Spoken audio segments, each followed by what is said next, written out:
Assalamualaikum warahmatullahi wabarakatuh.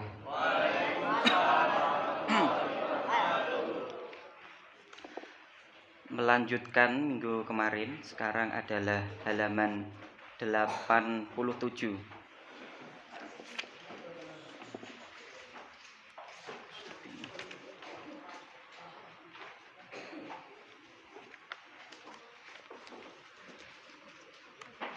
Bismillahirrahmanirrahim. Bab yang ke-9. Mengenal perbedaan sunnah dan bid'ah. Perbedaan sunnah dan bid'ah. Yang pertama adalah as-sunnah. Sunnah secara etimologis atau bahasa adalah sebuah jalan dan perilaku, baik jalan itu benar atau salah. Jadi sunnah itu ketika dilihat dari segi bahasa, itu sebuah jalan atau perilaku, tindakan, baik tindakan itu benar atau salah, itu dikatakan sunnah. Ini jika dilihat dari secara bahasa. Kemudian secara terminologis atau istilah, as-sunnah adalah jalan yang ditempuh oleh Nabi Muhammad SAW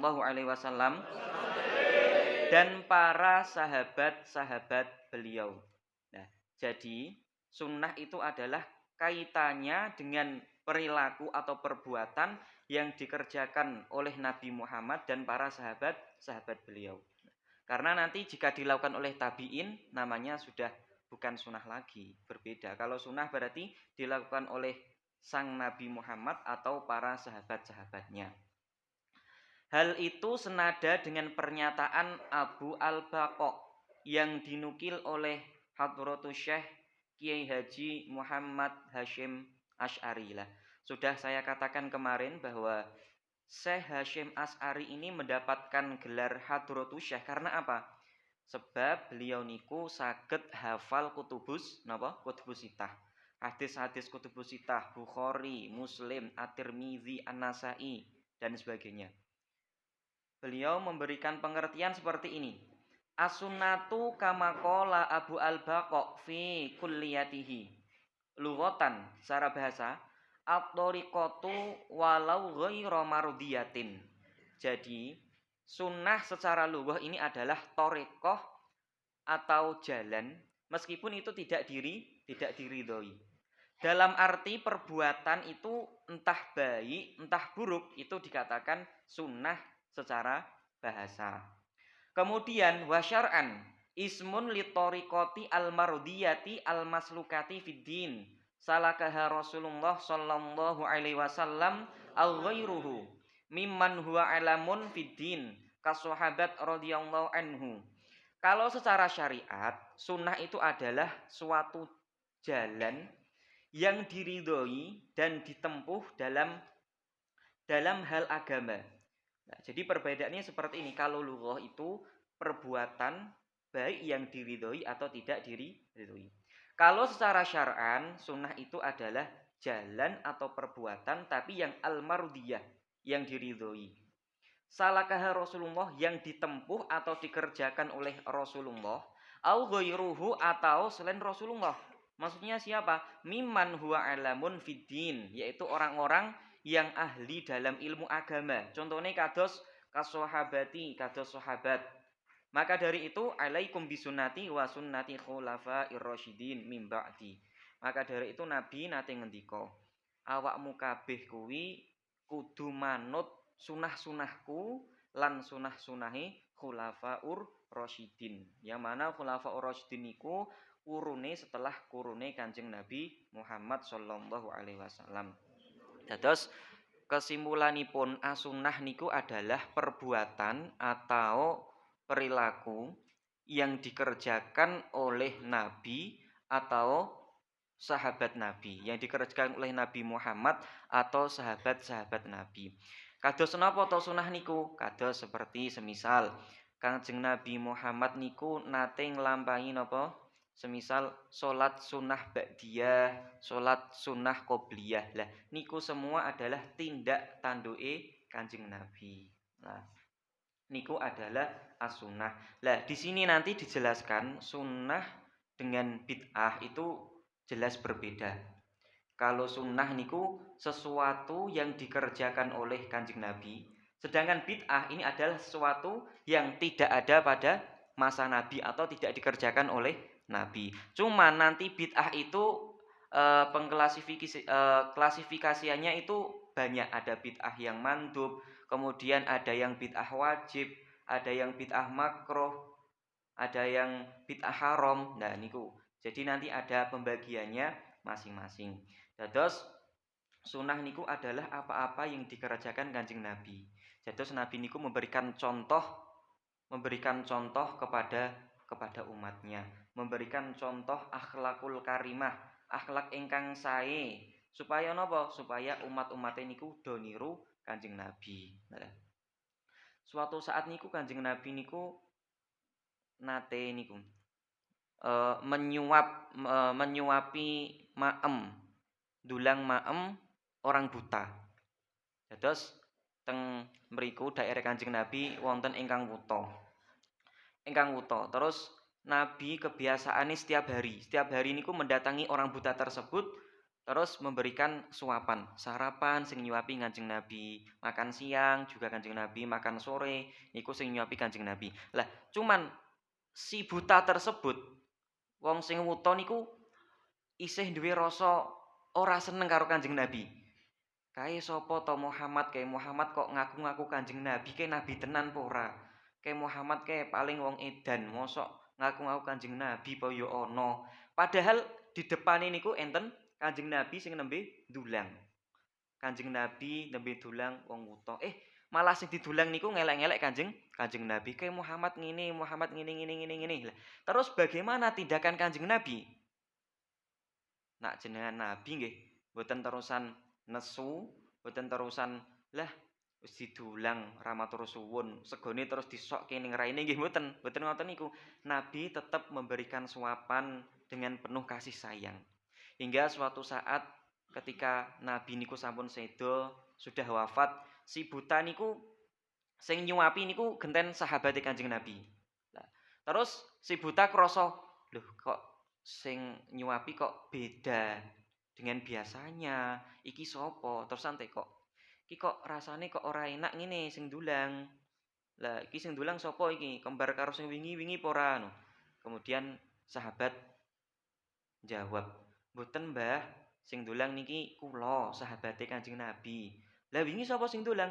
Wingi sing dulang niku Kanjeng Nabi Muhammad. Terus gara-gara niku si buta niku terusan istighfar. Ya Allah, jebule sing dulang wingi Kanjeng Nabi Muhammad padahal wonge sing tak elek-elek. Lah niku adalah contoh tindak tanduke utawa perilakune Kanjeng Nabi terhadap orang yang meskipun orang niku membenci kita, tapi Nabi Muhammad tidak membalas kebenciannya. Sebab Nabi pripun? Ahsin ilaman asaa ilai. Jadi berbuat baiklah kepada orang yang sudah berbuat buruk kepada kita. Meskipun orang lain lakoni elek karo awake dhewe, tapi awake dhewe tetep ora entuk bales keelekane. Maka dari itu, Kanjeng Nabi kok terusan apa pas dulang terusan disokke ning raine segone, terusan ra gelem dulang meleh mboten. Tapi Kanjeng Nabi pripun? Setiap hari tetap mendatangi orang buta itu, tetap nyuapi meskipun beliau dielek-elek. Sebab jika kejelekan dibalas dengan kejelekan, lalu sampai kapan kejelekan itu berhenti? Nah, jadi ahsin ilaman asaa ilaika. Berbuat baiklah kepada orang meskipun orang itu berbuat buruk kepada kita. Nah niku contoh kecil perilaku atau tindak tanduke Kanjeng Nabi. Lan awake dhewe semisal dingonoke pripun? Wah, awake dhewe lagi ndulang wong. Wong kuwi malah ngelek-ngelek awake dhewe. Ya awake dhewe ya malah wah sudi-sudi ya ndulang. Ngoten to? Nah, sudi-sudi ya ndulang, mesti dulang ra matur suwun malah ngelek-ngelek. Lah. Dadi ini awake dhewe mangki beda karo Kanjeng Nabi. Nggih to? Beda mboten? Beda. Awake dhewe beda Kanjeng Nabi, beda karo Kanjeng Nabi. Ra kateng Bedane niku sithik nggih. Bedane sithik. Contone pripun? Contone Nabi nak tilem nak sare niku sithik. Awake dhewe sithik-sithik turu. Nabi dahar utawa maem kidik sithik. Awake dhewe sithik-sithik mangan. Wis mangan. Roh dina Jumat, kek ana kiriman sego saka mobil kae. Wah, do keroyokan padahal wis maem wis sarapan. Ana sego apa kuwi? Sego kotak, wah jerone ana chicken, ana iwak. Wis mangan padahal maem melih. Lah mergo awake dhewe sithik-sithik mangan. Kanjeng Nabi guneman berbicarane sithik. Awake dhewe sithik-sithik ngomong terus. Nah, niku bedane awake dhewe karo Kanjeng Nabi. Niku as-sunnah. Kemudian kita lanjutkan yang kedua adalah bid'ah. Bid'ah menurut etimologis atau bahasa adalah segala sesuatu yang belum pernah ada persamaan di masa sebelumnya. Jadi ini jika dilihat dari segi bahasa, awake dhewe niku bid'ah kabeh. Nggih to? Awake dhewe iki ana ning zamane Kanjeng Nabi mboten? Mboten enten to? Dadi ini awake dhewe iki bid'ah. Raine dhewe iki ya bid'ah, mergo ora ana ning zamane Kanjeng Nabi. Mobil ya bid'ah, montor ya bid'ah. Cuman nanti bid'ah niku macem-macem hukume. Ana sing makruh, ana sing wajib, haram dan sebagainya. Niku bid'ah jika dilihat dari segi bahasa. Lajeng dalam kamus disebutkan bada'a ya bada'a bad'an asyai'a. Ikhtara'ahu wa suna'ahu la ala misal. Bada'a ya bada'u bida'atan ay la masilalah. Bid'ah menurut arti syara sebagaimana yang dijelaskan oleh Syekh Zarub dalam kitab Udatul Murid adalah mengerjakan atau memunculkan sebuah ritual. Jadi memunculkan ritual baru yang terkesan bagian dari agama, seakan-akan itu bagian dari agama, tapi pada hakikatnya bukan termasuk bagian dari agama. Lah ini kan teng hadis arba'in, hadis nomor sekawan ini kan enten man ahdasa fi amrina hadza ma laisa fihi fahuwa raddun. Rasulullah nanti dawuh, barang siapa yang membuat model-model baru dalam Islam dengan sesuatu yang tidak ada darinya. Maksudnya, artinya tidak ada dasar dari sumber syariat, maka hal itu ditolak.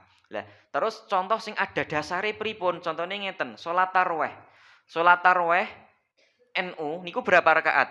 20 napa 8? 20. NU niku 20 rakaat. Apakah Nabi niku juga melakukan tarawih 20 rakaat? Boten. Nabi tidak melakukan tarawih 20 rakaat.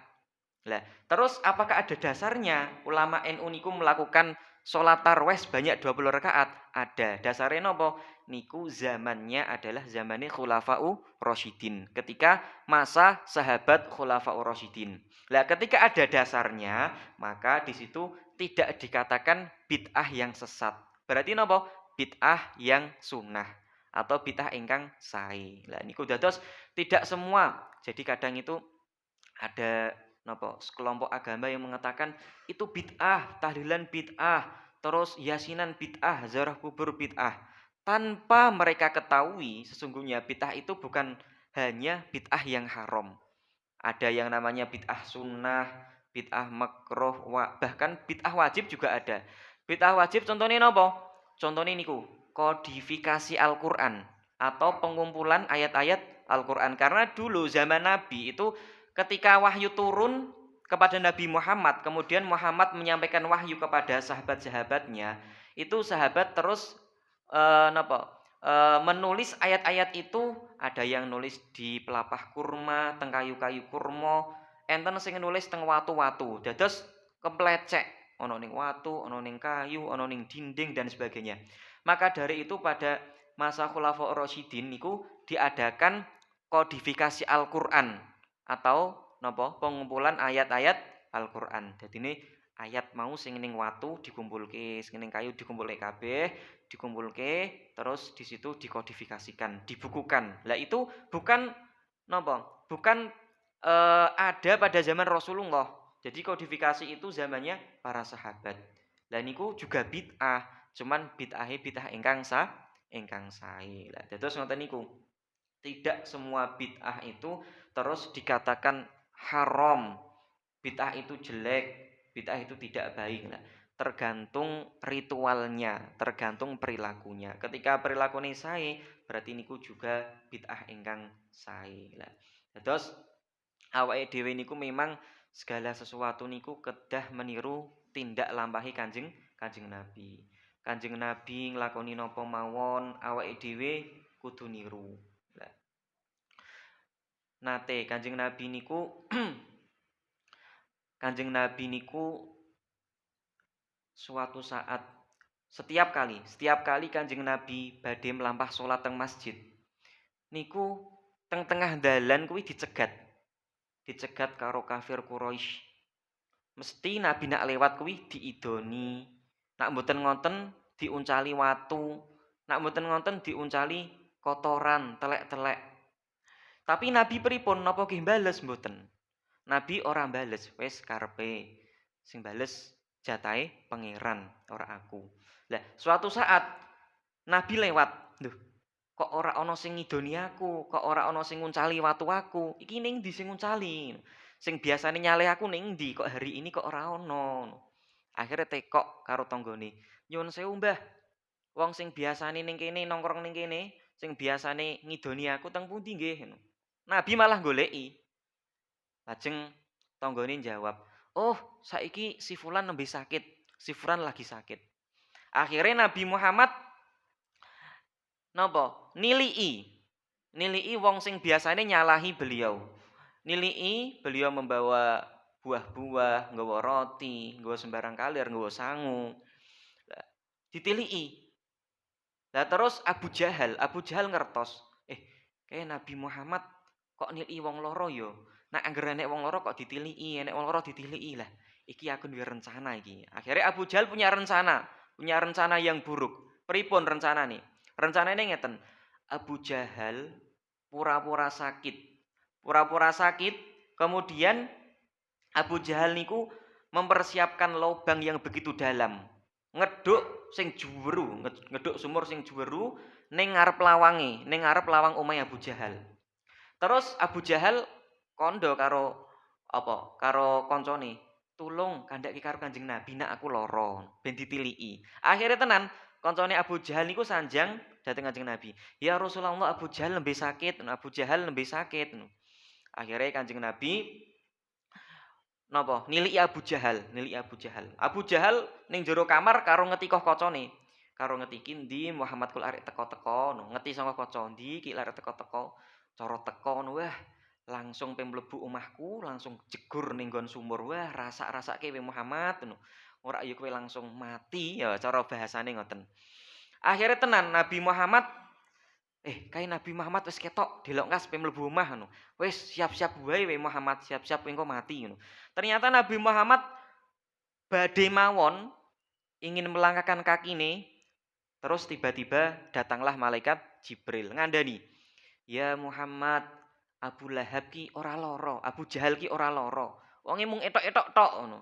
Wis balik weh, ora kowe rasa niliki. Mergo ngarepmu kuwi ana lobang sing jebak awakmu." Akhirnya Nabi Muhammad ning kono balik meneh. Lah, Abu Jahal sing ngeti saka kaca, yang melihat dari kaca rumahnya itu terkejut. Loh, Nabi Muhammad kok balik, ra sida niliki ngono. Akhire Abu Jahal buka lawang melayu nututi Nabi Muhammad. Muhammad, aku lara tiliki." Dia lupa bahwa depannya itu ada lobang. Akhirnya Abu Jahal kejegur ning lobangi dhewe. Senjata makan tuan. Gawe senjata dhewe melukai dirinya sendiri. Lah, setelah Abu Jahal kejegur ning kono, tangga-tanggane ora iso nulungi. Wis nggawa ondo, nggawa tali, mboten saged sing saged nulungi Abu Jahal. Lajeng iki sing iso nulungi iki mesti Muhammad iki. Akhirnya Nabi Muhammad dipanggil. "Ya Rasulullah ngono. Tolong niki Abu Jahal niki tiange kejegur ning sumur. Mboten saged, mboten enten sing saged nulungi." Akhirnya Kanjeng Nabi rawuh teng mriku. Sing sadurunge mau nggawa ondo ra iso, nggawa tali ra iso. Lah Kanjeng Nabi Muhammad hanya sekedar mengulurkan tangan. Tangane diulurke ning jero sumur kono, langsung iso narik Abu Jahal. Niku adalah contoh keteladanan Nabi Muhammad. Nah, niku. Dados Nabi Muhammad niku memang adape sae. Adape sae karo wong sing ngeleki ora balas dendam. Nah, awake dhewe kan wah, sapa iki sing ngeleki aku tak bales. Nah, padahal bukan seperti itu. Saking saene Kanjeng Nabi Muhammad niku kathah sahabat-sahabat ingkang napa? Mengambil manfaatan dari beliau. Enten sahabat niku sing meminum darahe Kanjeng Nabi. Abdullah bin Zubair. Abdullah bin Zubair suatu saat niku datang ning samping Kanjeng Nabi. Lah, di situ Kanjeng Nabi nembe nembe napa? Nembe bekam. Ngertos bekam mboten? Bekam niku darahe niku lho badane dicoblos-coblos karo jarum terus keluar darah. Lah niku jenenge darah bekam. Lah, Kanjeng Nabi darah bekam niki dikumpulke, ditadahi. Terus memerintahkan kepada Abdullah Zubair, "Ya Abdullah ngono, alqih hadzal dam." Ki guao sehingga tidak ada satupun orang yang bisa melihat. Ki darah iki guao Abdullah guao. Lah ternyata Abdullah bin Zubair membawa darah itu. Membawa darah itu di belakang rumah. Lah, apakah darah itu dibuang? Bukan. Tapi diminum oleh Abdullah bin Zubair. Kemudian Abdullah bin Zubair ditanya oleh Rasulullah, "Ya Abdullah, darahnya wis mbok gua ngono." "Ampun Kanjeng Nabi, sampun." "Lah mbok gua ning ndi?" "Tak gua sing ora mungkin wong iku bisa melihat." "Lah emange ning ndi to ngono?" "Tak gua ning fi batni hadza dzalika dam fi batni." Tak ombe Kanjeng Nabi, syarib tu hadza dam. "Lho, mbok ombe no." "Oh ya wis, nak ngono awakmu nanti bakal selamat saka geni neraka." Niku gara-garane tahu ngombe darahe Kanjeng Nabi. Lah, apakah mboten najis darah niku ngono?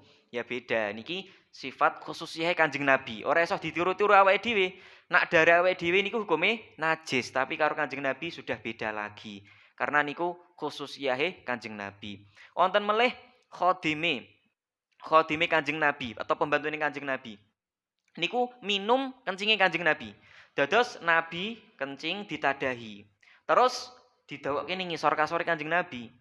Keesokan harinya Nabi Muhammad niliki lho ning ngisor kasurku kok ora ana uyah, ora ana kencing, ning ndi iki? Terus tanya terhadap pembantunya, "Ya khadimi, ya khadimati."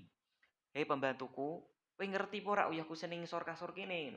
Terus khadimin niku jawab, "Syaribtuhu." Kula sampun ngombe Kanjeng Nabi. Lah, terus saking apik Kanjeng Nabi, darahe terus kencinge Kanjeng Nabi pun niku diombe dateng sahabat-sahabate Kanjeng Nabi.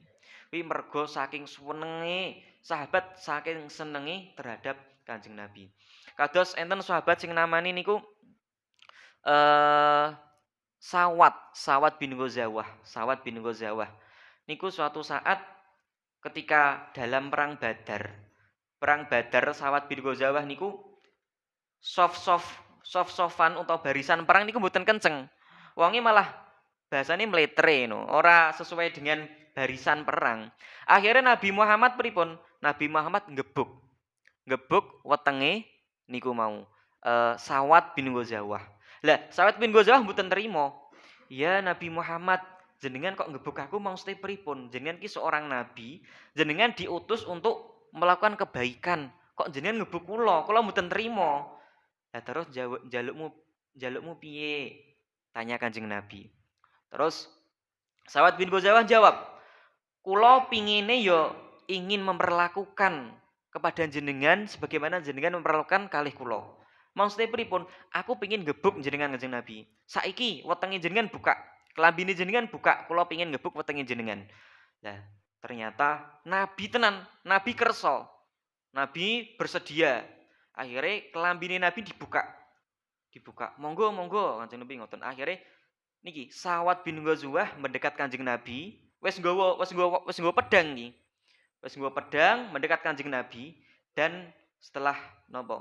Wis cedhak Kanjeng Nabi, ning kono Sawat ora sida ngebuk. Malah napa? Sawat terus memeluk dan mencium tubuhe Kanjeng Kanjeng Nabi. Terusan Rasulullah tanya, "Loh, lah kok ora sido ngebuk, kok malah ngambung aku piye?" No. Kemudian sahabat menjawab, "Kula niku pingin sakderenge kula wafat, kula niku pingin kulit kula niku tersentuh kali kulit jenengan Kanjeng Nabi. Kula pingin sadurunge kula sedo, kulit kula niku pernah napa kersane tersentuh dateng kulite panjenengan." Lah niku adalah contoh kecintaan sahabat terhadap Nabi Muhammad lah niku. Dados awake dhewe sebagai umat Kanjeng Nabi harus meniru sunnah-sunnahnya Kanjeng Nabi.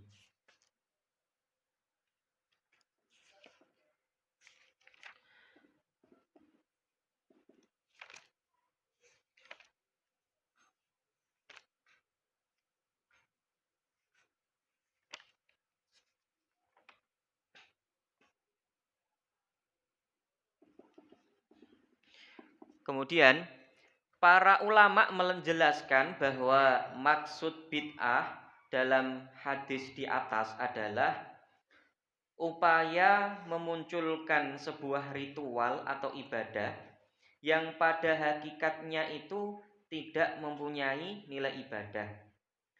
Bukan mengubah atau memperbarui dalam arti yang umum. Bahkan ada sebagian ulama yang menjelaskan bahwa yang dimaksud dengan sabda Nabi, setiap hal yang diperbarui hukumnya adalah bid'ah. Maksudnya dawuh niku adalah setiap perubahan atau bid'ah yang batil dan tercela. Jadi ada hadis man ahdasa fi amrina hadza ma laisa fihi fahuwa raddun. Nah, jadi kullu bid'atin minar dan sebagainya. Itu yang dimaksud adalah bid'ah yang batil atau bid'ah yang tercela. Kalau bid'ah sing sae ya ndak apa-apa. Kata sangat nanti dijelaskan iki di halaman 89.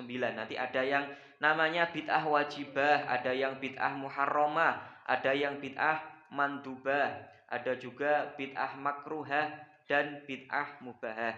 Niku hukumnya itu tergantung dengan bentuk perbuatane, berbentuk rituali.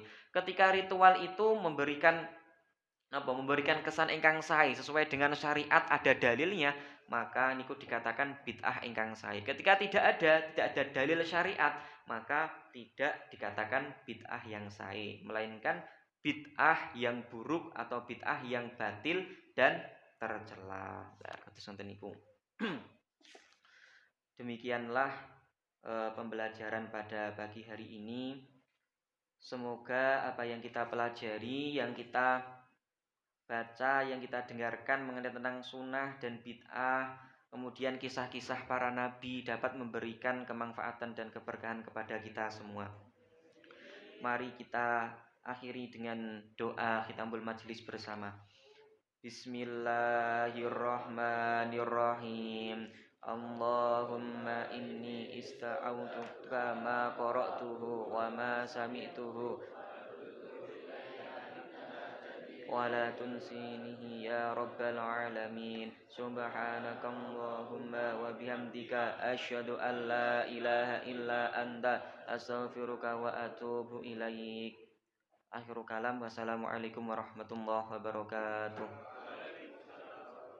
مولاي صل وسلم دائما أبدا على حبيبك خير خلق كلهم والحبيب الذي جاء شفاعته لكل هول من الولي مقتحم يا ربي بالمصطفى بلغ مقاصدنا اغفر لنا ما مضى يا واسع الكرم يا أرحم الراحمين يا أرحم الراحمين يا أرحم الراحمين فرج على المسلمين صلى الله ربنا على النور المبين أحمد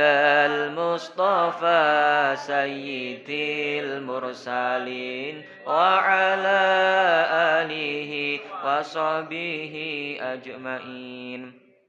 صلوا على النبي محمد.